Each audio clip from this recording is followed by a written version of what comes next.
আসসালামু আলাইকুম। আজকে আমি আবারও করব খেজুর দিয়ে সুজি হালুয়া। যাদের ডায়াবেটিস আছে তাদের জন্য, বিশেষ করে আমি নিজে খাওয়ার জন্যই করতেছি আসলে। আর এতে করে সবাই যেন করতে পারে, এবং যারা ডায়াবেটিসের জন্য চিনির জন্য আমরা অনেক কিছুই খাইতে পারি না, তো সেই জন্যই তো চিনি দিয়ে না করে খেজুর দিয়ে আর কি। আর রোজার মাসে তো প্রচুর খেজুর সব এখন পাওয়া যাচ্ছে চারিদিকেই।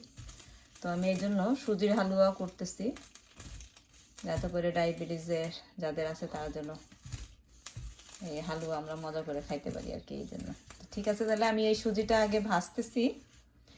ভাজার পরে আমি একটু বাটার, অথবা বাটার কেউ না ইউজ করলে তেল, রান্নার যে কোনো সাদা তেল অথবা অলিভ অয়েল, যেটা পছন্দ দিয়ে তারপরে আমি খেজুরের ইটা মিক্স করব। ঠিক আছে, আমি দেখাচ্ছি স্টেপ বাই স্টেপ। প্রথমে আমি এটা ভেজে নিচ্ছি। এখন আমি একটু বাটার দিয়ে দেবো আর কি। ভাজাটা শেষ হয়ে গেছে।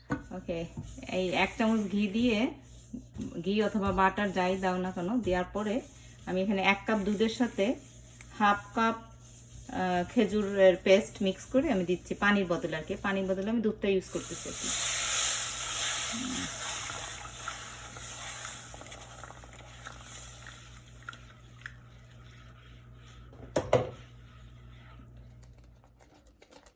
ওকে, 1/2 কাপ দেওয়ার পরে আরেকটু লাগছে আর কি আমার পেস্ট, 1/4 স্পুন লাগছে, 1/4 কাপস না, 1/4 কাপস দিচ্ছি আবার।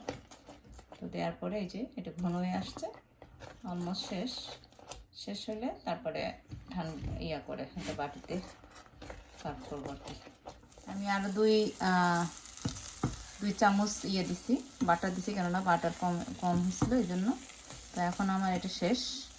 কীভাবে কি সুন্দর করে চলে আসতেছে এটার সাথে হাঁড়ির থেকে।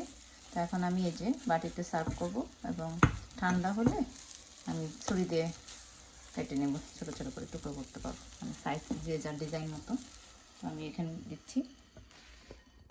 এই যে হাঁড়িটা দেখো কি সুন্দর ক্লিন।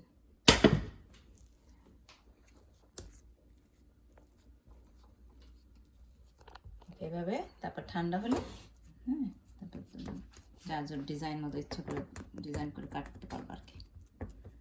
ঠিক আছে, হয়ে গেল আমার খেজুর দিয়ে সুজির হালুয়া। Thank you. আমি আশা করব সবাই এটা ট্রাই করবেন, চিনি ছাড়া খেজুর দিয়ে কিভাবে সুজি হালুয়া করতে হয়। আসসালামু আলাইকুম।